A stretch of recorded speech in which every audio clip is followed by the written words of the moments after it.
With God's name, the merciful benefactor, the merciful redeemer, I hope to bear witness and testify to the whole world that there is nothing worthy of worship but the one God, the creator of the heavens and the earth and everything in between. And I bear witness that Muhammad the prophet, 1434 years ago, is the last prophet that God has sent to humanity. He is a prophet, he's the universal prophet for all people, and he's the messenger of God. I greet you once again as we greet in the form of the prophet, from Adam to Muhammad. Assalamu alaikum. My name is Mubashir Akhtar, and I have been a member of the Nation of Islam for 43 years. I was born in the South. I was born in Durham, North Carolina, not too far from Duke University. And as I was growing up in the South, I never went to school with what we call white people, Caucasian people. I never went to school with them. From the first grade to the 12th. I went to school with white folks for the first time in my life when I joined the Job Corps. I came up in a time where I was this young man age right here, and me and my mother got on the bus, the public bus, in North Carolina. And when the bus started getting crowded, me and my mother had to get up and let this white woman and her son sit down. And I asked my mother, you know, I said, why we got to get up? You know, so my mother told me, boy, shut up, be quiet. Come on back in the back with me. So, as I was growing up in the South, I never was concerned about socializing with white people, because we had our own. We had our own black schools. We had our own black recreation centers. We had our own black swimming pool. We had our own black ball team. And I was the bat boy for one of the outstanding American Black League. And the team that I was bat boy for was called the Durham Rams. And they had a team of the white team called the Durham Bulls, and the Durham Bulls was a farm team for the New York Yankees. My brother was one of the best pitchers on that team, my brother-in-law. And I used to travel with them as a young boy. And they traveled all over playing in the Negro League. So as I grew up in school, as I grew up in Durham, I was from a little town called Walltown. When they began to integrate to school, my mother said, they threatened our community. And they were saying, ain't no niggas gonna get ready to come to this white school. Because Durham High, it was Durham High, that's a white school. Hillside High, that's where I went. So they said, ain't no blacks gonna come to this hill school. So the grown people in my hometown, of Walltown, they greased the guns. They greased their guns up. They said, now, if any of these white folks think they're gonna do something to our children, there's gonna be a war here. So they selected different kids to go to the white school. Some of my cousins, they were selected to go to the white school, but I thank God, my mother said I wasn't going. So I went to continue to go to black school. So when I graduated on a Friday, and on Sunday I was here in New York. Because I always said I was going to go up to New York. That's why, because New York was exciting. I wanted to be up in New York. I wanted to be a hustler. I wanted to make me some money. So I said, I'm going to New York. So when I was getting ready to leave, this man named Mr. Wilson was a friend of my mother. So I was in the kitchen. He said, son, let me tell you something. He said, now when you go up to that big city, he said, now don't you try to put them lights out. So I didn't know what he was talking about. But I learned later on when I was hanging out in them night spots and things, trying to put them lights out, I realized what he was talking about then. You can't do it. New York was open 24/7. So I came to Patterson, New Jersey, as a young boy. I was one of the first kids to join the Job Corps. When they started the Job Corps, I was one of the first members of the Job Corps. They had my picture in the paper and everything, and I went out to Astoria, Oregon. That's what it called Tongue Point. That was the base that we established, an Air Force base. And kids from all over, every part of the nation, from every state, and every nation, kids were there. And we had excellent equipment to play football, basketball, baseball. And I won a scholarship in basketball and baseball. And I was supposed to go back out and stay with this coach in Pasco, Washington. And it was an all-white town. And I wasn't no racist. I didn't think it didn't bother me. I wasn't color conscious that way. Because in the South, when I was coming up, we had our own. So my mother, she told me to treat people like I like to be treated. So my stepfather, he wanted me to join the NAACP. I'm going back. He wanted me to, I said, Pop, I said, I can't join the NAACP. He said, why? I said, because Mama told me if anybody put their hands on me, to fight them back. And at that time, they was training black kids to what they call the sit-ins, to promote integration. Because I came up, and when we went to the movie, we have to go in one door, and white folks go in one door. When we went downtown to drink to the public transportation, the Greyhound bus, they had color water fountains and white water fountains. I came through that period. And as time progressed and I came up here to New York, I have never seen a city like New York. I mean, this is a fascinating city. I love it. It's a fascinating city, New York. So my life as a young man, and growing up in Durham, and you know, we had our home. And like Dennis said, when we played against white folks, and we used to go on the Duke campus where they played, where Duke University was, and the bigger boys in my hometown, they used to go over there and play the sandlot football with the white boys. And some of the players on the team was actually played for the Duke University College. And they would play sandlot against the blacks on boys from my home, from my part of the town. And man, we put a hurting on the white boys down there in football. Put a hurting on them. And we had when we was in school, like these kids here, and we was getting ready to go on a field trip, the teacher was gathering us together and tell us, look here, children, don't go out here and disgrace your people. They said we already got one strike against us for being black. This is what they told us, the school teachers. They said, now we want you to be on your best conduct because they're watching us. So this was instilled in us, that we had a race pride. You know, sometimes people mix up racism with race pride. You're supposed to be proud of your race, because we are people that have been put down because of our race. I remember when I used to go to the barber shop, this man cut my hair named Mr. Jeff Poole. He had this man's picture here, the Honorable Marcus Garvey, on the wall. But Marcus Garvey had on a uniform, and he had a hat on. And I only seen that hat in movies that white man people made, that was on sail ships coming out of England. That's the kind of hat Marcus Garvey had on. So I asked Mr. Jeff, Mr. Jeff, who is that man there? He said, in time, you'll know, so you don't need to know this. And that stuck with me. He said, but in time, you know who he is. That was Marcus Garvey. So as I began to grow up, and when I came up here, and I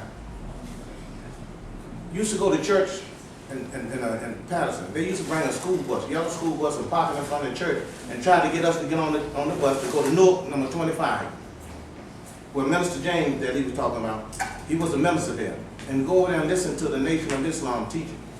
So I didn't do that.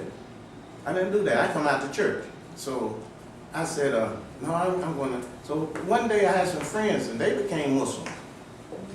So I had went down.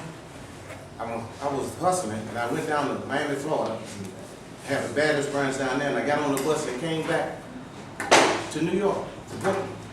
So this brother was a friend of my sister, named Brother Asa, and he was inviting me to come out to Temple number 7C. So I put it off, so finally I went, and that got me on the journey to where I'm at today. I'm skipping over a lot of things, but he would not let me alone. I used to go down there and listen to the Nation of Islam teaching, and I said, now, I'm not going back down there no more. Those people is racist. My head was hurting. I used to have headaches. I come out and say, I ain't going back down there, man. But he would not leave me alone. I tried to duck him, and he'd come to the house, and some kind of way, he'd come in there and find me. He would find me. And I said, okay. So I kept going down there, and God had me in his plan all the time, like he got all of you in his plan. God says to us in our holy book, he do not create anything without an aim or purpose. Each and every one of you that hear me, and with myself, God have an aim and a purpose for all of us. I was looking at this brother right here. I would never imagine he knew what he knew. Now, could you imagine if I had to walk out on the street and have some kind of incident with this young man here, not knowing what he know? I would have been in big trouble. Because I seen the movement that he was working with. This is how it is in life. A lot of times you don't know who you are. You don't know you are a lot of times. But as you grow and progress in life, then you begin to discover yourself and you find out yourself. And you're supposed to find out what role do you supposed to play in your life in making humanity better for yourself, your family, and all that. So this was happened in my experience in the Nation of Islam. I kept going down to Temple number 70C down there on Madison and Betty. And I wrote a letter. You have to write a letter to the Nation of Islam to get your edge. I was on form for about a year, but I kept going. And some of these gentlemen here, it was, especially Brother Rudolph. Brother Rudolph was the one, when I was sitting there, he came and touched me on the shoulder. He said, "Your name, Brother John?" I said, "Yes, sir." He said, "Can you come with me?" And he took me in the kitchen, and he gave me, he gave me my letter. That was the most important thing ever in my life as a human being. When I got that letter to say, "You are a member of the Nation of Islam, and your ex is John 10X." That started me on my road to life. And I didn't even know anything, no way, had any idea of how my life was going to turn out like it have turned out. And I thank God that I never got the religion of Islam any other way except that way, of coming through the Nation of Islam, because that is a movement, that is an ideology that is designed. Marcus Garvey, I have books on him, and Marcus Garvey said he hoped one day that we as black people will have our stars in the heaven, along with other people that are there in the heaven. And Marcus Garvey said that he don't know no other God but Allah. And this is Marcus Garvey. Marcus Garvey came from Jamaica. And when he came, they ran him out of Jamaica. Marcus Garvey was trying to wake the people up. They misunderstood him, like many righteous men and women that God inspired to be a benefit to their kind. They are misunderstood. They are misunderstood. But these are the people, Marcus Garvey, the Honorable Elijah Muhammad, Booker T. Washington, George Washington Carver, Toussaint. All of these people are great people in the history of black people. Now, when I was coming up, black, if you call somebody black, that was a fist fight. We hated to be called black. I have signed my name in my lifetime. When I growing up, they said, "What is your identity? What is your race?" I said, "Negro." Then I left from Negro. They said, and then as I was going, they said, "What is your race?" I said, "A color man, a color person." Then we became blacks. I have had these identities in my lifetime. I was known as a Negro, a color man, and a black man. But the best name that God blessed me to come into is to call myself a Muslim. Because that's the name of all human beings. That's the true identity. Muslim is just an identity for who you are in your nature.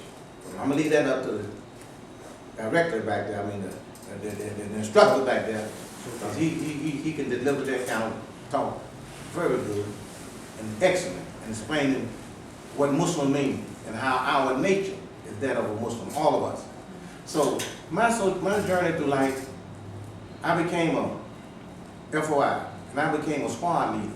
A squad leader, my job was to go out and to help train the men to go out into the field, knock on doors, sell Muhammad speak, sell the fish, sell anything that we have to sell, like the books. We sold these books by the cases, and I was a good salesman. And my job was to help train the FOI as a squad leader. Then they made me a lieutenant, a first lieutenant in Patterson, New Jersey. And me and my wife and the people that were with me, I helped build the last temple that the Honorable Elijah Muhammad named. And that was temple number 76 in Patterson, New Jersey. The Honorable Elijah Muhammad named that temple. We wrote him, we bought the building, we fixed it up, and we wrote it and asked the Honorable Elijah Muhammad to send us a number. and he sent us the temple number 76. I helped build that. It's still there, existing there in Patterson, as the Muhammad Temple of Patterson, New Jersey. But I got my ex here, and I was there at 7C for about 6 months. And at that time, in order for you to go to another temple, you had to get a letter.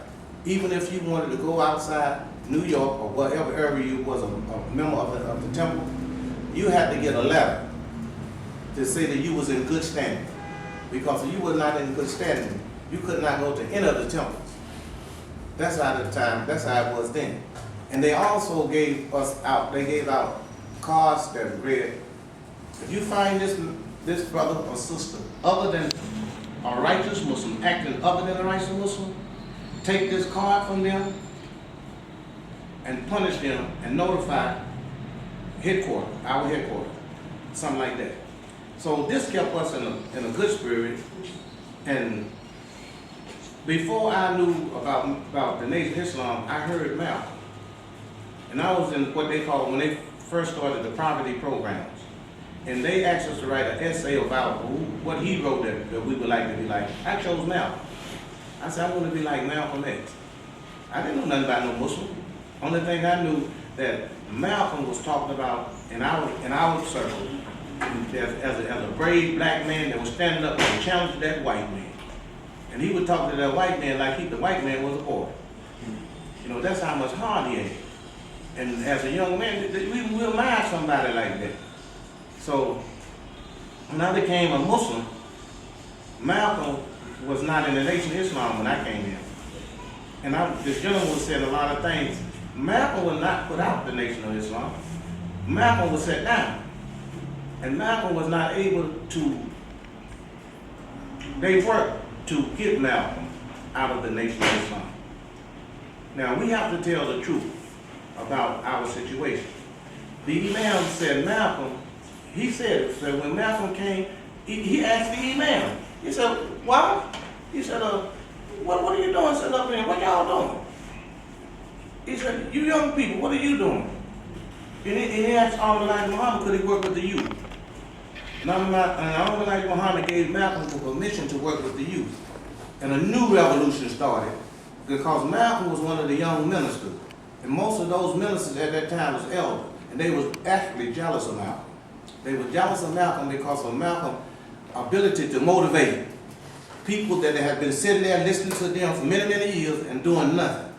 Malcolm was able to come among those same people and motivate them and get them people to do things that a lot of those ministers never seen or gave them the opportunity or seen in them being able to do those things. He was a hell of a motivator speaker. And he was a worker. He was a worker. And he was a believer. So the Imam gave us this history.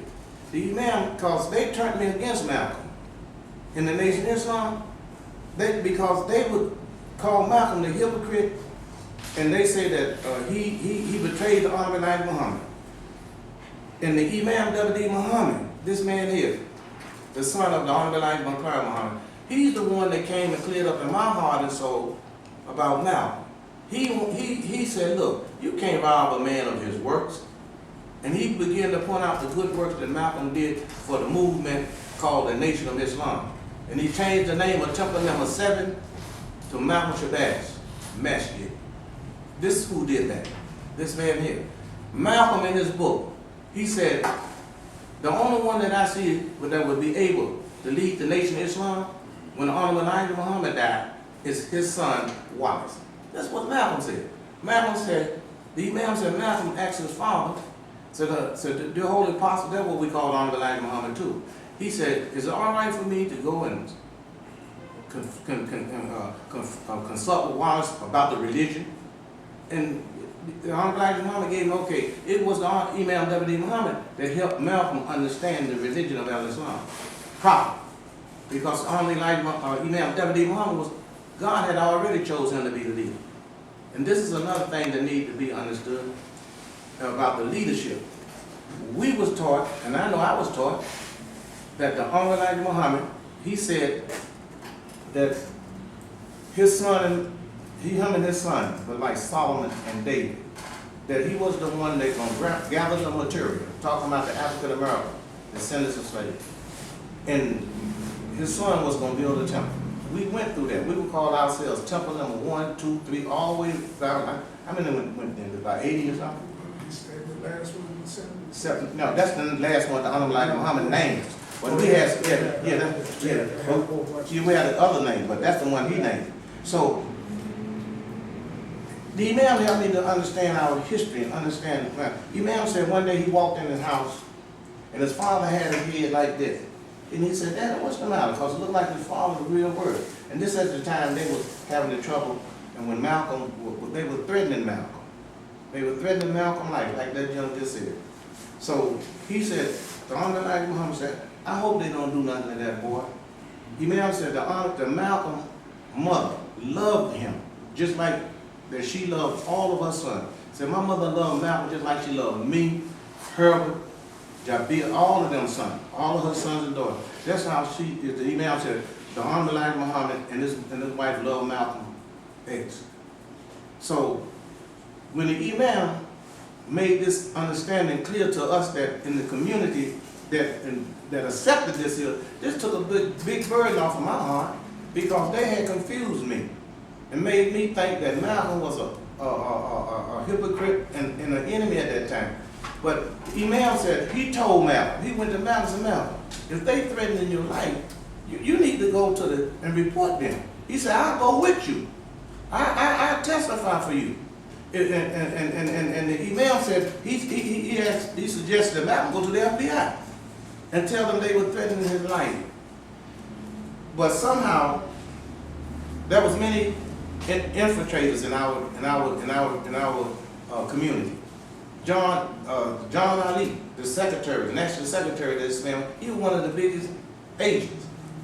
He was the national secretary for the Nation of Islam, and he was an agent working against the advancement of the religion of Islam that was being taught at that time by the Honorable Muhammad, Malcolm, Farrakhan, all of the ministers.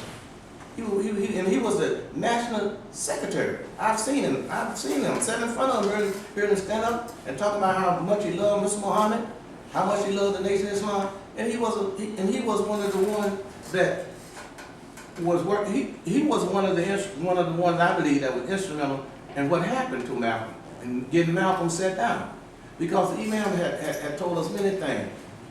Now, Muhammad didn't set Malcolm down to keep him out for his duration. It was the hypocrites. It was the ministers that were jealous of Malcolm. They was the one that blew into the ear of the Honorable Muhammad and said, the old apostle, Malcolm getting a lot of attention. The news media are always around him, and they want to know what he wants to say. And the Honorable Muhammad is a human being. Now the Imam said he believed that his father probably could have stopped them from killing Malcolm, because he could have made a statement, like he said, Captain Joseph said, Shaw said, don't bother Malcolm. But Honorable Muhammad said,